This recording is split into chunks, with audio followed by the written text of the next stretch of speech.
Going to start the second session. Ravi Ranjan sir has been added.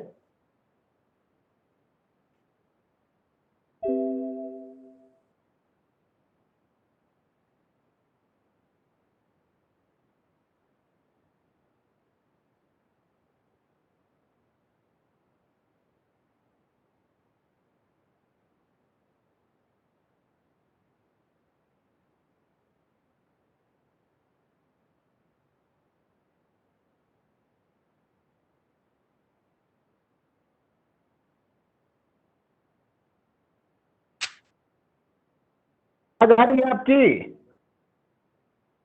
हमारी आवाज आ रही है ना? हाँ, आवाज आ रही है। मेरी आवाज आ रही है आपको? जी जी, हाँ, आपकी आवाज आ रही है।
सर 2 मिनट हम लोग और देख लेते हैं, वेट कर लेते हैं, उसके बाद फिर स्टार्ट कर दिया जाएगा। आपका शेयरिंग ठीक नहीं हो है, पा जब रहा आप सर बोले। अभी। कोई दिक्कत हाँ, नहीं, हम रविंद्र ऐसे ही सर बाद में है ना, शेयर कर देंगे शेयरिंग वो साथियों को। स्क्रीन से और जब आप मेरे मेरी आवाज आ रही है ना से? हाँ, तो जब भी आप बोलेंगे हम स्टार्ट करेंगे।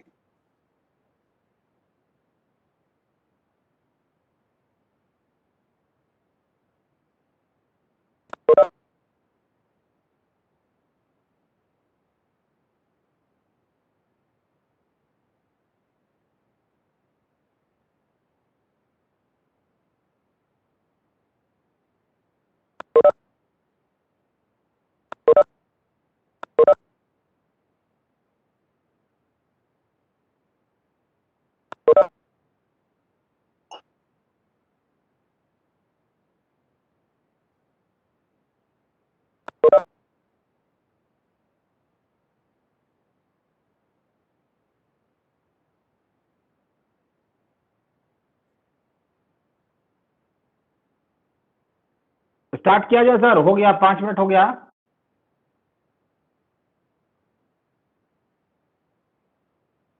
ओके,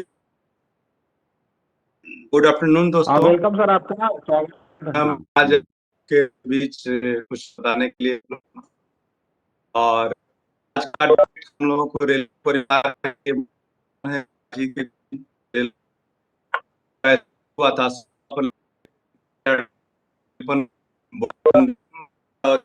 बीच पहली ट्रेन चली थी 34 किलोमीटर की। तो आज हम लोगों का रेल और बहुत दिन मुझे वो कुछ बता दिया और डिफरेंस बिटवीन जो आते हैं जाते हैं के आधार में आपको बताएंगे। जिस लोग जो है जन्म जन्म के बाद जनरल ले जाते हैं। ये बात बुक है वो पुस्तक है।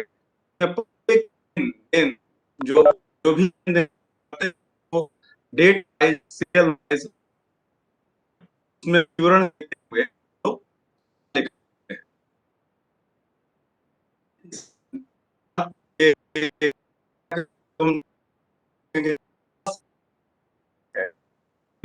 लेन की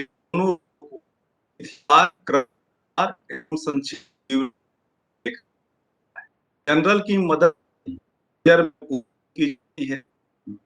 जनरल किसी भी की प्राथमिक और मूल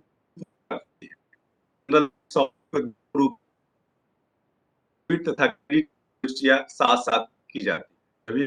अभी हम ट्वीट करेंगे जनरल में तो क्रेडिट भी करेंगे। कहा एक जगह जनरल जनरलाइजेशन से कम हो जाता है। यह व्यापारिक मतभेदों को मिटाने में भी मदद करता है। जनरल में लेखा करने की क्रिया जनरलाइजिंग कहते हैं। इससे लेखा इस प्रकार किए जाते हैं कि स्पष्ट हो जाए कौन सा खाता डेबिट होगा और कौन सा खाता क्रेडिट किया गया है। जनरल में जैसा कि मैंने बताया कि लिखित सीरियल वाइज डेट वाइज और उसका वर्गीकरण के अनुसार लिखा जाता है। इससे किसी भी खाते विशेष की जानकारी आसानी से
आवाज नहीं आ रही है। अच्छा आवाज नहीं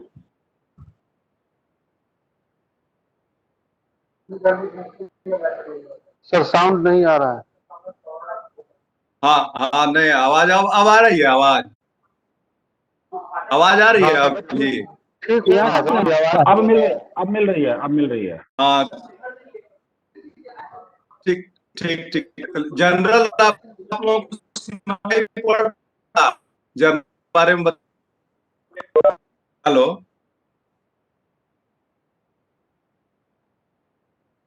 जनरल बारे में कुछ सुन पड़ा था। हेलो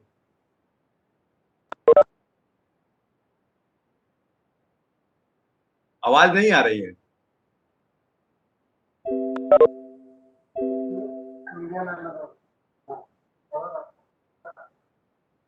हेलो लेजर के बारे में बता रहे थे हम। लेजर व्यवसाय का वह प्रिंसिपल बुक माना जाता है जिसमें व्यापार में होने वाले लेन देन का संक्षिप्त और वर्गीकृत लेखा किया जाता है।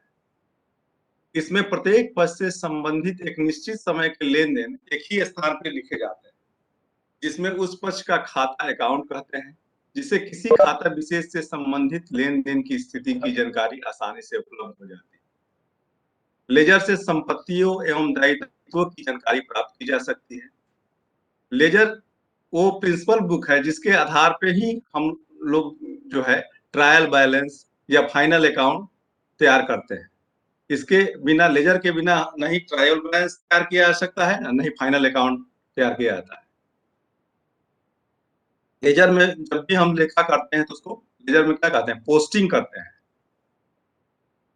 आवाज आ रही है ना? हेलो, आ रहा है सर आवाज। कोई बोलिएगा तभी समझ में आएगा कि मेरी अच्छा ठीक है, थैंक यू। जनरल और लेजर में कभी कभी डिफरेंस बिटवीन के रूप में भी आता है। हम आप लोगों को नोट शेयर कर देंगे, पहले आप लोगों को हम ऐसे ही बता देते हैं। जनरल और लेजर में कई बार डिफरेंस बिटवीन करके भी आता है। जनरल जो है लेखे की मूल पुस्तक है जिसमें सभी लेन देन की सबसे पहली प्रविष्टि कहाँ हम करते हैं, जनरल में करते हैं। इसके अपोजिट लेजर में क्या है, जर्नल जो है रोजनामा चार्ट जो है उससे हम लोग लेजर में पोस्टिंग करते हैं, इसलिए लेजर का अंतिम प्रविष्टि की पुस्तक कहा जाता है। जनरल में तिथि अनुसार एवं क्रम अनुसार लिखा किया जाता है, जबकि लेजर में वर्गीकरण करके लिखा जाता है। इसमें लेन देनों को वर्गीकरण करके लिखा जाता है। जनरल में लेन देनों का लेखा करने की प्रक्रिया को जनरलाइजिंग कहते हैं, जबकि लेजर में हम जब लिखते हैं तो क्या कहते हैं, उसको पोस्टिंग कहते हैं। जनरल की सहायता से फाइनल अकाउंट नहीं बना सकते हैं, उससे ट्रायल बैलेंस आप नहीं बना सकते हैं, जबकि हम लोग लेजर की सहायता से या लेजर के बिना की सहायता से ही फाइनल अकाउंट या ट्रायल बैलेंस बना सकते हैं। जनरल के आधार पे हम लोग लेजर बनाते हैं, जबकि लेजर में के आधार पे क्या बनाएंगे, हम लोग ट्रायल बैलेंस बनाएंगे। जनरल में लेजर फोलियो नंबर लिखा जाता है, जबकि लेजर में हम लोग जनरल फोलियो लिखा जाता है, नंबर नहीं लिखा जाता, जनरल फोलियो लिखा जाता है। ये हो गया आपका जर्नल और लेजर का। इसके बाद हम लोग बताना चाहेंगे कि सिंगल एंट्री सिस्टम और डबल एंट्री सिस्टम जो है, जो बुक कीपिंग का मेन ये है कि पहले सिंगल एंट्री सिस्टम से किया जाता था, डबल एंट्री सिस्टम से जो है वो अकाउंटिंग का मेन आधार है। सिंगल एंट्री सिस्टम क्या हुआ, सिंगल एंट्री सिस्टम वित्तीय लेन देन के रिकॉर्ड रखने का सबसे पुराना और सरल तरीका है। इसमें इस प्रणाली में लेन देन का केवल एक पक्ष दर्ज किया जाता है। इसमें दोनों, जैसे डबल एंट्री इसके अपोजिट है, इसमें दोनों पक्ष को लिखा जाता है, एक जगह डेबिट होगा तो दूसरी जगह क्रेडिट होगा, जबकि इसमें डेबिट या क्रेडिट जो भी लिखना है एक पक्ष ही लिखा जाता है। इसलिए सिंगल एंट्री सिस्टम जो है इसलिए अत्यधिक अधूरी तथा अनुपयुक्त प्रणाली है। ये व्यापारी को किसी विशेष प्रकार की वित्तीय जानकारी देने में सक्षम नहीं होते है। इस पद्धति में मुख्य रूप से पर्सनल अकाउंट ही होता है, खोले जाते हैं, जबकि नॉमिनल और रियल अकाउंट नहीं खोला जाता है। इस प्रणाली में लाभ हानि खाता, ट्रायल बैलेंस का सिर्फ निर्माण संभव नहीं है। इसके अंतर्गत अशुद्धियों की संभावना बनी रहती है। प्रायः यह प्रणाली छोटे व्यवसायों द्वारा, जो छोटा रूप से व्यवसाय करते हैं उन्हीं के द्वारा बनाया जाता है।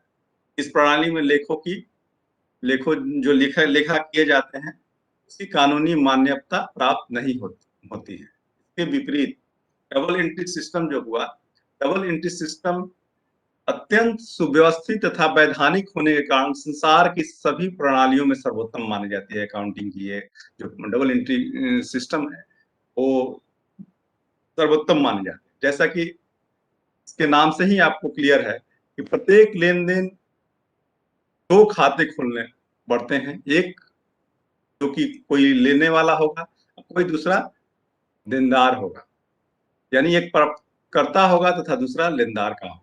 प्राप्तकर्ता के खाते में डेबिट में लिखते हैं तथा देनदार के खाते क्रेडिट में लिखते हैं। एक ही सौदे को एक बार डेबिट साइड में तथा दूसरी बार क्रेडिट साइड में लिखा करने की को ही हम लोग डबल एंट्री सिस्टम कहते हैं।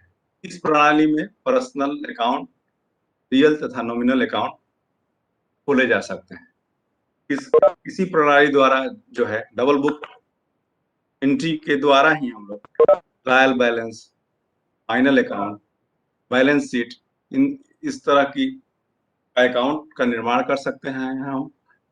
इस प्रणाली को सुव्यवस्थित होने के कारण फ्रॉड तथा गलती होने की आशंका नहीं रहती। इसमें कभी कभी इसका डिफरेंस बिटवीन पूछता है, डबल एंट्री सिस्टम और सिंगल एंट्री सिस्टम में क्या अंतर है? क्या डबल एंट्री सिस्टम में क्या है, इसमें पर्सनल, रियल, नॉमिनल अकाउंट खोले जाते हैं, जबकि सिंगल एंट्री सिस्टम में क्या रहता है, हमेशा केवल और केवल पर्सनल अकाउंट होता है। डबल एंट्री सिस्टम में प्रत्येक सौदे के दोनों पक्षों का लेखा किया जाता है, जबकि सिंगल एंट्री सिस्टम में एक ही पक्ष का लेखा किया जाता है। इसमें डबल एंट्री सिस्टम में ट्रायल बैलेंस, फाइनल अकाउंट वगैरह का निर्माण संभव है, जबकि सिंगल एंट्री सिस्टम में ट्रायल बैलेंस वगैरह हम लोग नहीं बना सकते। डबल बुक कीपिंग में, डबल बुक एंट्री में हम लोग क्या कर सकते हैं, बैलेंस शीट का निर्माण संभव है, जबकि सिंगल एंट्री सिस्टम में संभव नहीं है। डबल एंट्री जो सिस्टम है आपका, इसका कानूनी मान सर। हाँ सर अगर हाँ बोलिए। स्क्रीन शेयर अगर आप कर रहे हैं सर, तो स्क्रीन शेयरिंग नहीं हो रहा है। अगर आप स्क्रीन शेयर करते हैं तो सर तो अच्छा नहीं, हम सब लोग महेश जी हम नहीं हो पा रहा है, हम बता दे रहे हैं, और लोगों को, बच्चे लोगों को नोट्स भेज देंगे, हम सब लोगों को दे देंगे, उसमें शेयर कर देंगे। नहीं हो पा रहा है यहाँ से, ठीक है, ओके। किए थे लेकिन आज नहीं हो रहा है, पता नहीं क्यों नहीं हो रहा है, नहीं समझ में नहीं आ रहा है मुझको, ठीक ना। वो आपको हम दे देंगे, फिर आपको हम भेज देंगे, भेज देते हैं आपको हम सारे, आप शेयर कर दीजिए अभी से। भेज दिएगा, यहाँ से शेयर कर देंगे। आपको भेज देते हैं, आप शेयर कर दीजिए। हाँ ठीक है, ओके। आपके मोबाइल पे भेज देते हैं। ठीक ठीक ठीक ठीक, ओके।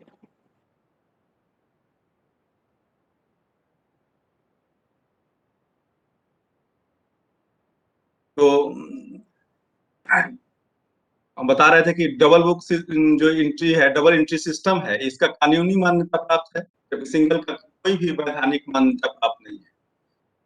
डबल एंट्री सिस्टम जो है आपको साइंटिफिक है, ये इसका एक नियम और स्पेशल नियमों के आधार पे बना हुआ है, जबकि क्या है, सिंगल एंट्री में कोई नियम विशेष पालन नहीं किया जाता है, जैसे ही घटना घटती है जो उसका एंट्री कर दिया जाता है। डबल एंट्री सिस्टम में आधार पर छोटे बड़े सभी व्यवसायों का लेखा रखा जाना संभव है, जबकि जो सिंगल एंट्री सिस्टम है इसमें संभव नहीं है। डबल एंट्री जो डबल एंट्री सिस्टम है बुक कीपिंग में, इसके बारे में थोड़ा सा और आप लोगों को हम बताना चाहेंगे, इसलिए कि हम देख रहे थे कि पिछले साल के क्वेश्चन में इसमें और कुछ आया हुआ था, इस पे क्वेश्चन भी आया हुआ था, डबल बुक कीपिंग क्या है या डबल एंट्री सिस्टम क्या है। तो जैसा कि मैंने पहले आप लोगों को बताया कि प्रत्येक लेन देन जो होता है दो पक्षों में होता है, जिसमें एक पक्ष को डेबिट तथा दूसरे पक्ष को क्रेडिट किया जाता है। इसमें पर्सनल अकाउंट होते हैं। पर्सनल अकाउंट का मतलब हो गया व्यक्ति, कोई भी फर्म, कोई संस्था, कोई कंपनी से संबंधित जो भी खाते होते हैं उसको हम लोग क्या कहते हैं, व्यक्तिगत खाते कहलाते हैं। जैसे नाम का अकाउंट, जैसे रिलायंस कंपनी है उसका अकाउंट हो गया। बैंक जो का खाता है, आपके जैसे एम्प्लॉय कोऑपरेटिव जो आपका ऑफिस में रहता है, ईसीएस जो खाता वगैरह होता है, व्यक्ति, संस्था, फर्म जो भी है, ये सब खाते व्यक्तिगत खाते के अंतर्गत आता है। इसमें क्या कहते हैं कि व्यक्ति, संस्था, फर्म या तो पाने वाला होगा या देने वाला होता है, कोई एक लेने वाला होगा या कोई देने वाला है। तो इसमें पर्सनल अकाउंट में क्या करते हैं, व्यक्तिगत खाते में क्या करते हैं, debit the receiver and credit the giver. जो आदमी प्राप्त करेगा उसको हम लोग डेबिट करेंगे, और जो व्यक्ति देने वाला होगा उसको हम लोग क्रेडिट करते हैं।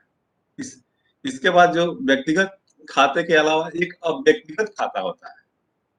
अव्यक्तिगत खातों में हम लोग दो तरह के खाते होते हैं, एक रियल अकाउंट, वास्तविक खाते, और दूसरा नॉमिनल अकाउंट, अवास्तविक खाते। अब व्यक्तिगत खातों, व्यक्ति, फर्मों या कंपनी के खातों को छोड़कर अन्य सभी प्रकार के खाते जो भी होते हैं वो अब व्यक्तिगत खाते होते हैं।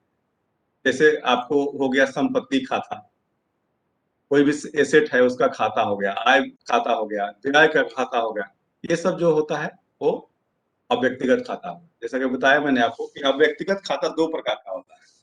एक हो गया आपका रियल अकाउंट, एक नॉमिनल अकाउंट। रियल अकाउंट में जो हुआ, ये मूर्त या अमूर्त वस्तु तथा संपत्ति से संबंधित खाते जैसे रोकड़ खाता, मशीन, भूमि, भवन, आपका गुडविल, पेटेंट, इस तरह के जो भी खाते हुए वो रियल अकाउंट में आ गए। रियल अकाउंट में क्या करते हैं, क्या किया जाता है, आने वाली वस्तु या संपत्ति को हम लोग डेबिट करते हैं तथा जो जा रहा है, जाने वाली वस्तु या संपत्ति को क्रेडिट किया जाता है। डेबिट व्हाट कम्स इन और क्रेडिट व्हाट गोज आउट। इसी तरह नॉमिनल अकाउंट है और व्यक्तिगत खातों के अंतर्गत आय, व्यय, लाभ, हानि, इस तरह के जैसे प्राप्त कमीशन हो गया, मजदूरी हो गया, वेतन हो गया, इत्यादि से संबंधित खाते को हम लोग नॉमिनल अकाउंट कहते हैं। व्ययों एवं हानियों से संबंधित खाते को डेबिट किया जाता है और जितना भी आय या लाभ से संबंधित खाते को हम लोग क्रेडिट करते हैं। Debit all expenses and losses, जितना भी आमदनी हुआ, जो भी जितना भी खर्चे हुए या हानि हुई उसको हम लोग डेबिट करते हैं। And credit all income and gains, जितना भी आमदनी हुई और प्राप्तियां हुई उसको हम लोग क्रेडिट करते हैं। डबल एंट्री सिस्टम के लाभ हैं, ये एकदम साइंटिफिक है, संबंधित नियम और इसके सिद्धांतों के आधार पर ये काम करता है। इसकी शुद्धता जो है आसानी से ज्ञात आप कर सकते हैं, क्योंकि दोनों तरफ इसका एंट्री किया जाता है। इसके आधार पर तलपट बनाए जाते हैं, जिसको डेबिट और क्रेडिट के योग करने के बाद जब दोनों बराबर आते हैं, डेबिट और क्रेडिट, तो हम लोग मानते हैं सामान्यतः कि ये शुद्ध है, गणितीय शुद्धि इसकी मान ली जाती है। इसमें जालसाजी की संभावना कम है। प्रत्येक लेन देन दो अलग अलग जगह लेखांकन होने से इसमें परिवर्तन के द्वारा जालसाजी की कम संभावना है। लाभ हानि की सही ज्ञान इसमें हो पाता है। दोहरा लेखा प्रणाली के खाते बहियों द्वारा तलपट लाभ हानि बनाकर व्यापार के लाभ हानि की सही जानकारी सरलता से प्राप्त की जाती है। आर्थिक स्थिति का भी ज्ञान इस प्रणाली के आधार पर तुलन पत्र बनाकर संपत्ति और दायित्व की स्थिति का ज्ञात कर सकते हैं। विभिन्न सूचनाओं इसके अलावा प्राप्त कर सकते हैं। इस प्रणाली में स्टॉक, विविध देनदार, आपका कितना डेटर है, कितना क्रेडिटर है, विविध लेनदार, जिसमें परचेज, सेल, संपत्ति, दायित्व, आय व्यय की पूर्ण जानकारी आपको मिल जाती है।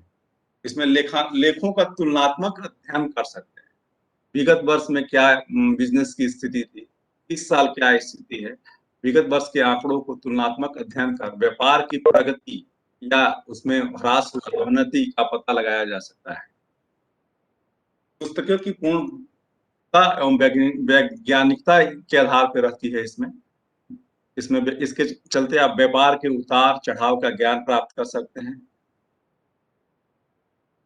के अलावा अन्य लाभ भी हैं, जैसे दोहरा प्रणाली में रखी पुस्तकें, जैसे जितना भी गवर्नमेंट एजेंसी जो सरकार के नियम वगैरह है, आयकर, बिक्री, सेल टैक्स, उत्पाद कर आदि के निर्धारण में सहायक होता है और उसको दिखाया भी जा सकता है। उस सरकार द्वारा मांगने पर सारी पुस्तकों को वैज्ञानिक और सैद्धांतिक रूप से रहने के कारण इसको दिखा सकते हैं और व्यापारिक विवादों के निपटारे में सहायक है। इसके कुछ हानि लोग मानते हैं, जैसे कि क्या दोहरा लेखा प्रणाली के कुछ इसको माइनस भी कुछ चीजों को मानते हैं कि एक बहुत छोटे व्यवसायियों के लिए ये उपयुक्त नहीं है, क्योंकि ये खर्चीला है।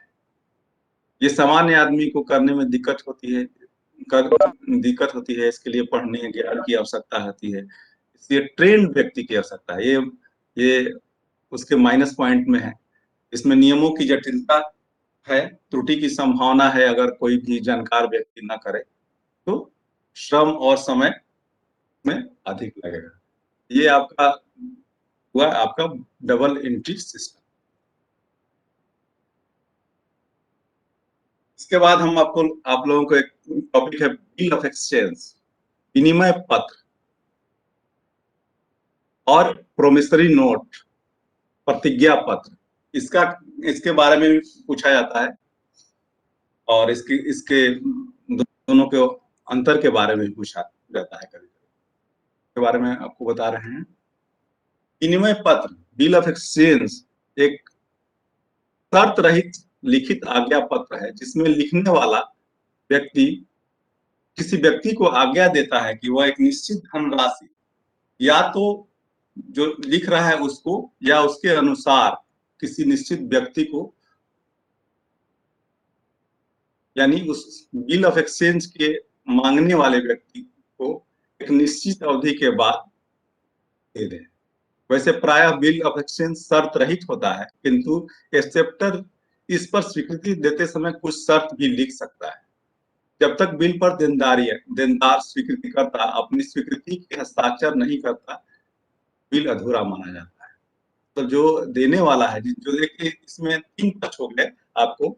एक आदमी जो लेखक हुआ, ड्रॉअर, एक जो स्वीकार करता होगा यानी देनदार, और एक ड्राई, और तीसरा पेई, प्राप्त करने वाला। तो इसमें जब तक ड्रॉई है जो स्वीकार करता इसको स्वीकार नहीं करता है तब तक इसको अधूरा माना जाता है। बिल पर तिथि को स्पष्ट रूप से लिखा जाना चाहिए तथा रकम जो है अंकों और शब्द दोनों रूप में लिखा होना चाहिए। इसमें क्या है, प्रोमिसरी नोट में, प्रतिज्ञा पत्र में क्या होता है कि जब जो देनदार है जो पैसा लिया है या वो स्वयं लिख के देता है, कि जब देनदार स्वयं एक नोट लिखकर माल के विक्रेता या लेनदार को देता है कि वह एक निश्चित राशि उसे या उसके द्वारा आदेशित व्यक्ति को भविष्य में एक निर्धारित समय पे दे देगा, तो इस प्रकार के जो भी प्रलेख होगा उसको प्रोमिसरी नोट कहा जाता है। अर्थात प्रतिज्ञा पत्र एक ऐसा शर्त रहित लिखित हस्ताक्षर युक्त प्रलेख है जिसमें उसका लेखक किसी व्यक्ति को अथवा उसके आदेशानुसार किसी अन्य व्यक्ति को अथवा उसके धारक को एक निश्चित रकम चुकाने की प्रतिज्ञा करता है। क्या इसमें जो है रसीदी टिकट भी मूल्यानुसार टिकट होते हैं इस विपत्र में, जिसे आपको बताया कि जो आपका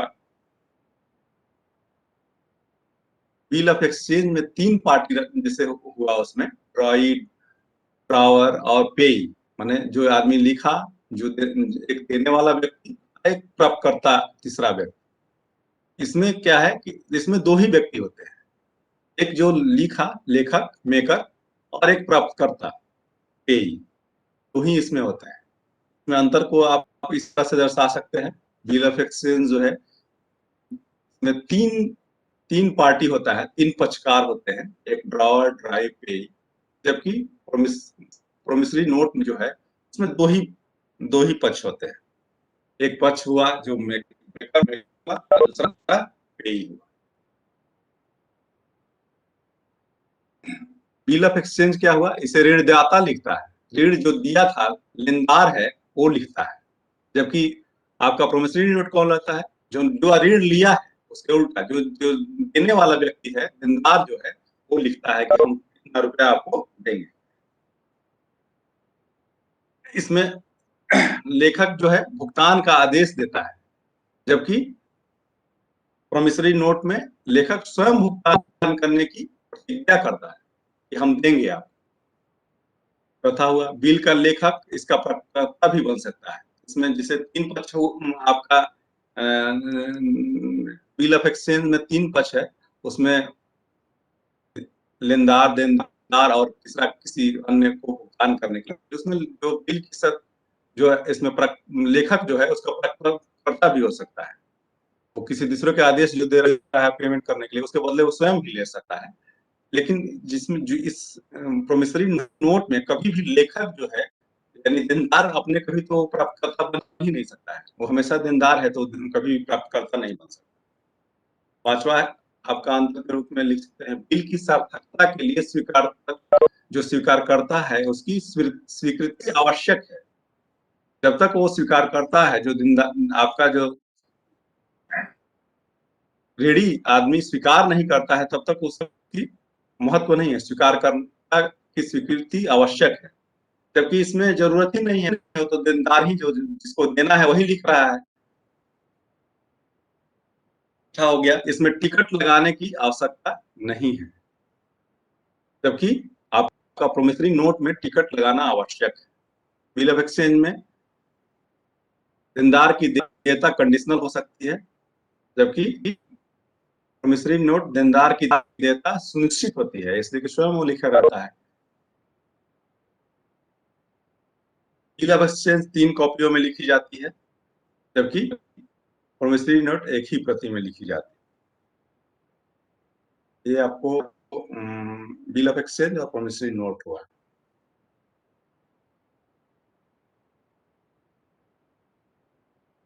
इसी तरह थोड़ा सा आपको हम ट्रायल बैलेंस और बैलेंस शीट के बारे में बता देते हैं।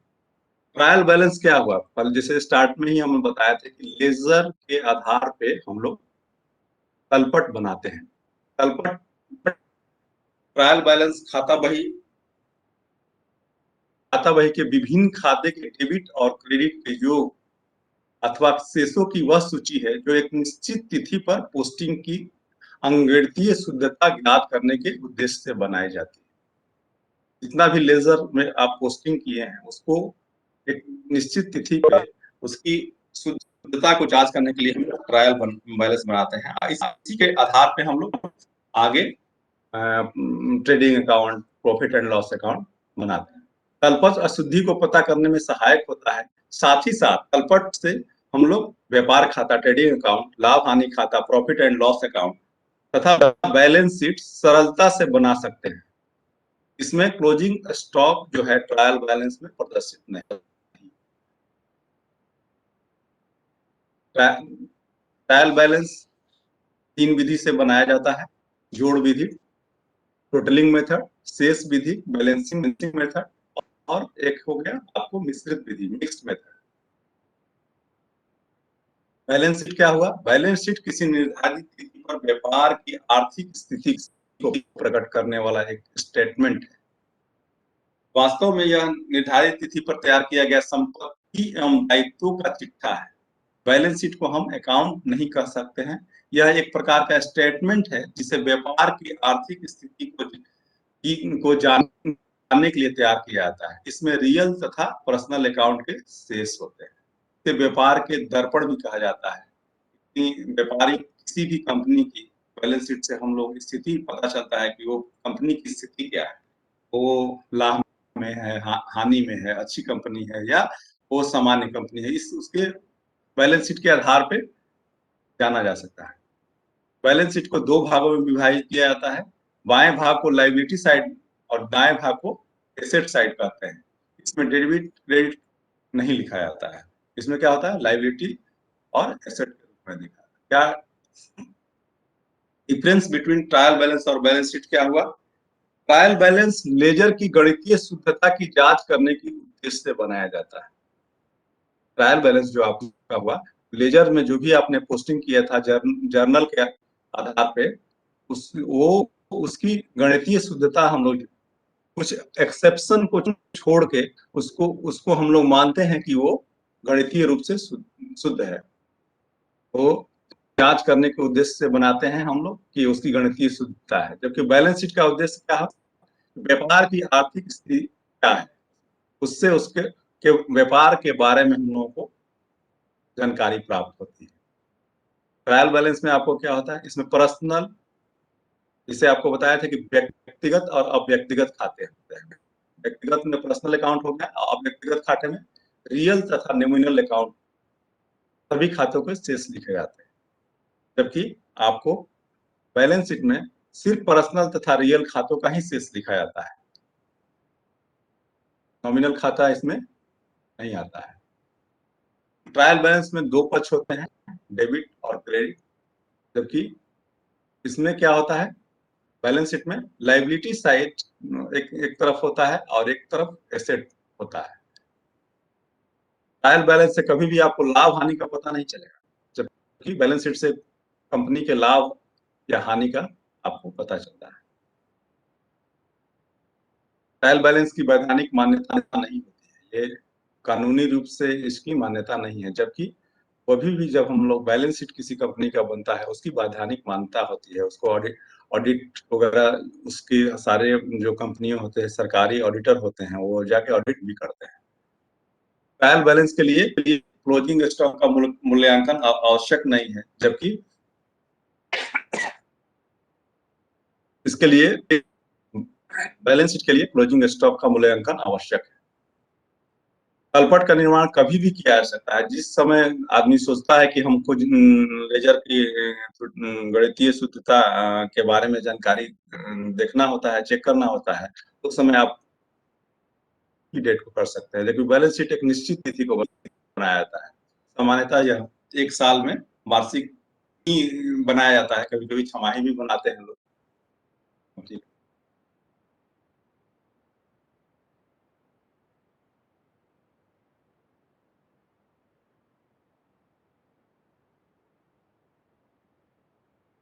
इसी तरह ट्रेडिंग अकाउंट और profit and loss account. Trading account क्या हुआ कि एक निश्चित अवधि के अंतर्गत व्यापार से होने वाले सकल लाभ या सकल हानि की जानकारी प्राप्त करने के लिए जो व्यापारी खाता तैयार करता है उसे व्यापार खाता कहते हैं। दूसरे शब्दों में व्यापारी खाता वह खाता है जो माल के क्रय विक्रय के आर्थिक परिणाम दर्शाता है। ट्रेडिंग अकाउंट में केवल व्यापार के बारे में क्रय विक्रय उसका आर्थिक परिणाम दर्शाया जाता है, जबकि इसके डेबिट साइड में opening stock, purchase, manufacturing expense जो भी खर्चे होते हैं डेबिट साइड में, जबकि क्रेडिट साइड में कैश क्रेडिट सेल हुआ और क्लोजिंग स्टॉक दिखाया जाता है। प्रॉफिट एंड लॉस अकाउंट जो है फाइनल अकाउंट तैयार करने के क्रम में सेकेंड स्टेज में प्रॉफिट लॉस अकाउंट बनाना होता है। इसका उद्देश्य एक निश्चित समय तक किए गए व्यापार से उत्पन्न नेट प्रॉफिट या लॉस को ज्ञात करना है। व्यापार खाते के ग्रॉस प्रॉफिट को प्रॉफिट लॉस अकाउंट के क्रेडिट साइड में तथा ग्रॉस लॉस को इस खाते को डेबिट साइड में लिखने के बाद ट्रायल बैलेंस में बचे सभी हानि लाभ और आय व्यय के शीर्षों को इसमें लिख दिया जाता है। बचे हुए समस्त लाभ आय के मदों को इस खाते को क्रेडिट साइड में, हानि तथा खर्चों को इसके डेबिट साइड में हम लोग लिख देते हैं। क्या डिफरेंस हुआ ट्रेडिंग और प्रॉफिट एंड लॉस अकाउंट का? ट्रेडिंग अकाउंट में ओपनिंग स्टॉक का क्लोजिंग स्टॉक का लेखा किया जाता है। प्रॉफिट एंड लॉस अकाउंट में भी ओपनिंग स्टॉक और क्लोजिंग स्टॉक का लेखा किया जाता है। इसमें जो ट्रेडिंग अकाउंट है इसमें माल क्रय जो है, जितना भी माल क्रय किया जाता है उसमें से अगर क्रय में कुछ सामान की खराबी वगैरह के चलते क्रय वापस हम लोग उसको सामान को वापस करता है तो उसको क्रय वापसी घटाकर अर्थात विक्रय जो आपका सामान जो विक्रय हुआ है उसमें विक्रय वापसी घटाकर लिखा जाता है। जबकि आपको प्रॉफिट एंड लॉस अकाउंट में क्रय और विक्रय का कोई लेखा नहीं किया जाता है।